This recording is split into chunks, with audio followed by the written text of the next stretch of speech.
welcome back to Eleanor's Elite Radio. This is me, Eleanor. Nice to see everyone. I want to welcome a dear friend of mine, Mr. Keith Gee. Hi, Keith. How are you? Hi, good. How are you doing? Welcome back to Eleanor's Elite Radio. I'm so grateful you can come today. We're going to talk in a little bit. In the meantime, I would like to let everybody know about a wonderful gentleman and very honest person. I met him a while ago. His name is John Maselli, and he's a loan originator and a realtor. He is multifaceted and specializes in financial services for the housing market.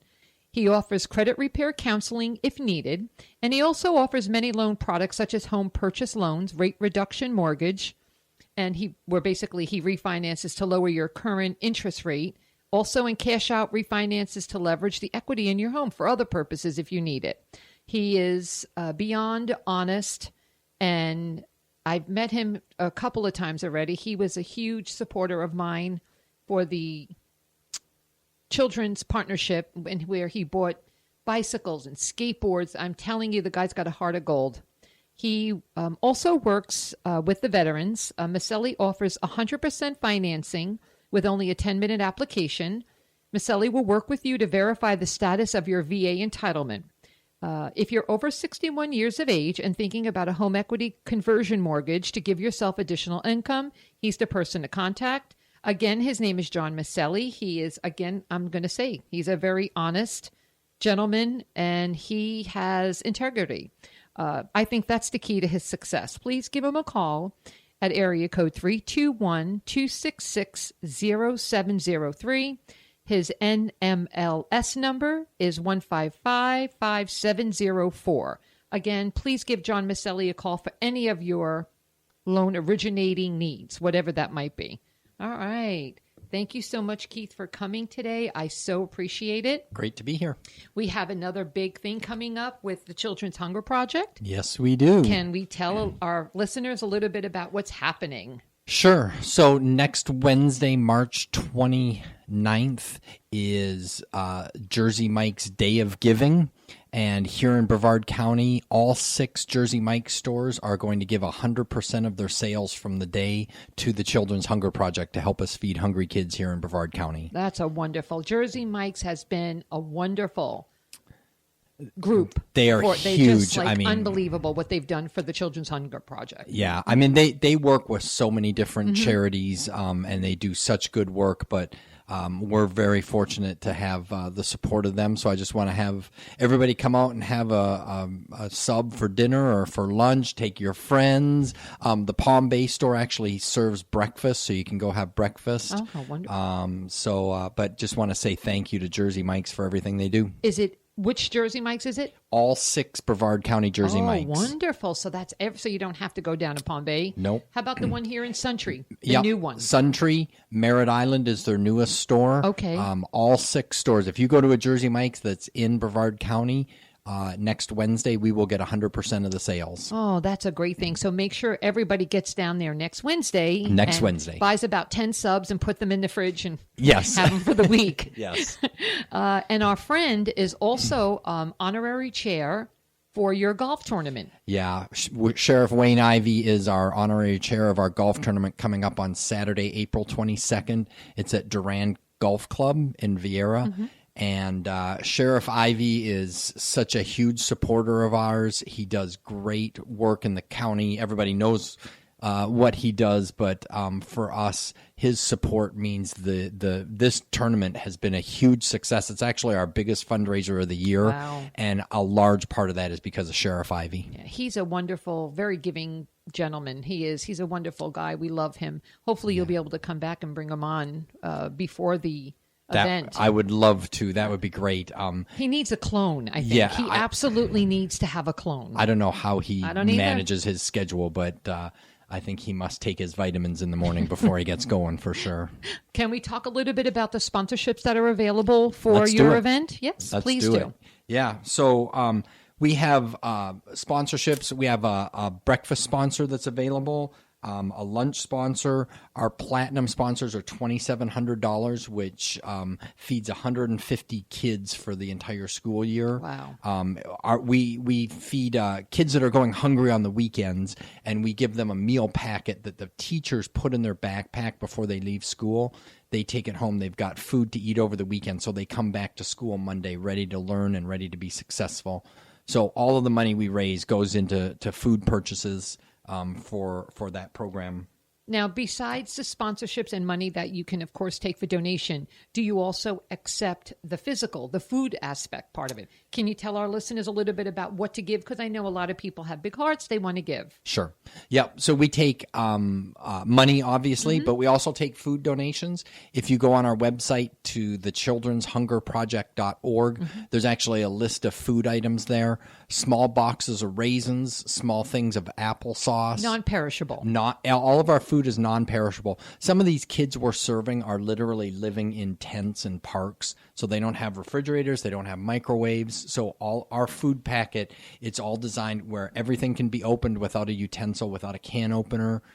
It can all be consumed without refrigeration, without cooking. Exactly. They don't need any heating elements. They can just basically eat it out of the can. Yeah. And unfortunately, some of our kids don't have access to that. So we want to make sure that they get food as well. So if you can't, if you don't have the funds to do a bigger sponsorship, please, any amount of money will be a big help. Absolutely. Any money will be a big help. And if you don't have the money and you possibly have a pantry sitting there from all our past hurricanes, as long as they're not out of date, please donate them. As long as the date is good and it's not expired is what I meant to say. Yeah, absolutely. And, go when you're shopping next time, get a sleeve of box of raisins, small boxes of raisins. It costs you a few dollars. You probably won't even feel the pinch on your grocery bill, but that to us, that's less money that we have to shell out, and we're feeding more kids. And I want to also talk about, because I think it's very important. In fact, I was in a very heated argument one day on Facebook about the hungry children in Brevard. There was a gentleman, I don't remember it's not important, but I don't remember what we were arguing about, but he was so sold on the fact that there weren't that many hungry children in Brevard.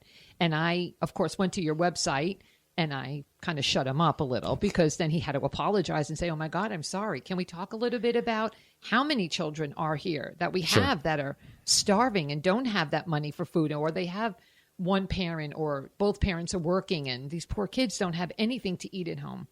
Yeah, it's easy to consider that Brevard County is a very affluent community, right? And, the economy is good, but, we hear a lot about kids starving in Afghanistan and parts all over the world, but there are kids going hungry here right in Brevard County. We're feeding 1,500 kids every week, and our estimates show that we could double that number and still have an unmet need in our county. So we could be serving 3,000 kids. I just went to Royal Oaks Elementary School up in Titusville. It's one of the schools that we serve. Talk to their parent-teacher organization. We're sending 54 packets of food up there every week. They estimate the need right now at 200 kids. So we could, and that's just one example. Right. And there are, what's really weird too for me is thinking that Brevard County is affluent. Yeah. Sure, there's pockets of economic challenges here, but we're serving kids in elementary schools in Merritt Island, Beachside. I mean, places where I would think you would say, right. That's not usually the place where you're going to hear of a hungry child being, right. So we're serving 36 elementary schools all over Brevard County. I mean, from north to south, everywhere in between. So now, do you have room for volunteers and helpers for your cause? Absolutely. Every Thursday night, we pack food at our office in Cocoa on 520. This is a great place to have like a team building exercise for your employees. We have churches, we have service clubs, we have individuals that come up and pack. We've got to pack 1,500 of these meals every week. So we need between 30 and 35 volunteers every Thursday night. you can go on our website at thechildren'shungerproject.org, and there's a volunteer tab there. There's some more information there. And then anybody who wants to help out and want to help pack food, or you want to help donate food or money, can go to that website as well and donate as well, absolutely. Right? And, sometimes it's just as easy as doing a food drive at work and getting your employees and your clients to bring in food for us, and we'll be happy to come pick it up. But anything that the community does helps. Yeah. It's unbelievable that we have, this is what we're dealing with. And I'm so grateful for you and the Children's Hunger Project for doing this. These poor children don't really have anybody to help them. And thank God they have their teachers to recognize. That's another question. I think we spoke about this last time on my show too. How is the child approved for help? Yep. So all of our kids that we serve are eligible for the National Free Lunch Program, which here in Brevard County means they get a free breakfast and a free lunch when they come to school, Monday through Friday. The problem is that lunch on Friday is oftentimes the last meal they eat until they come back to school Monday morning. Right. So that's where our packet comes in. We do all of the easy work. It's about 95% of the work. We go out and we raise money, we buy the food, we package it up, our volunteers deliver it to the schools, we drop it off, and then we're done. That's the easy part of the work. Right. The hardest part is that last 5%. Someone's got to make sometimes a Solomon-like decision of who gets a food packet and who doesn't. And so we leave that up to the teachers and the administrators, because they know who's coming to school hungry. Exactly. They know who's going through a rough time. So they make that decision. And, Royal Oak Elementary in Titusville, again, those teachers have a tough time because they could literally have 4 times as many meals as we're delivering, and they would still have an unmet need up there. So they're making tough choices up there. Some of the other schools we have, oftentimes there is a waiting list at our schools for kids waiting to get onto our program. So is it the finances that you don't have, or what is it that you're needing? It's finances. Money. It's you money. Need the money. We have a 9-word business plan. It's see a hungry kid, buy food, feed the kid. Yeah. And right now we're feeding over 1,500 kids every week. If we had the money, we would be serving 1,600 or 1,700 or 1,800. The need is there. We're just short of money. Right. And so that's why I'm here today, is asking Brevard County to do whatever they can. Do Pitch a food in. drive, buy an extra carton of raisins or applesauce. Come help us pack food, help us deliver food. Yeah. Juice boxes, I meant. Go online, make a donation, make a $5 a month recurring gift, make a $50 gift. It'll help. Everything helps. Yeah. So let's talk a little bit, go back to what you're going to have available at your golf tournament. You're going to have, I heard you say we're going to have silent auction. Yep. You're going to have that available. Yeah, we've got some really exciting things this year. Actually, one of the things that we're doing for the golfers that morning is we're having a Bloody Mary bar, which everybody loves. So the golfers have a great time. Sheriff Ivy is out on the course taking pictures with all of the golfers. He's hamming it up because that's what he does. He does that best. And he is such a great asset to the county. So he does a great job. The golfers have a great time. We have... a hole-in-one prize, actually a brand-new golf cart. Wow. We have a longest drive and a closest to the pin prize. That doesn't make any sense to me, but I'm not a golfer, so I understand. I get it. Golfers understand what I'm talking about. We also sell mulligans. I don't know if you know what that is, but that helps people that are horrible golfers like me actually have a respectable score. But after the golf is done, we come inside. Durand Golf Club puts out a spread of food for us for lunch. It's awesome. And we do all of our awards. We have raffle baskets. We do a silent auction. We're just raising more money so that we can feed more kids. That's wonderful. And I told you my basket will be there as well. Awesome. Absolutely. Thank you so much. And my donation too, because it's very important. We really need to come together on this.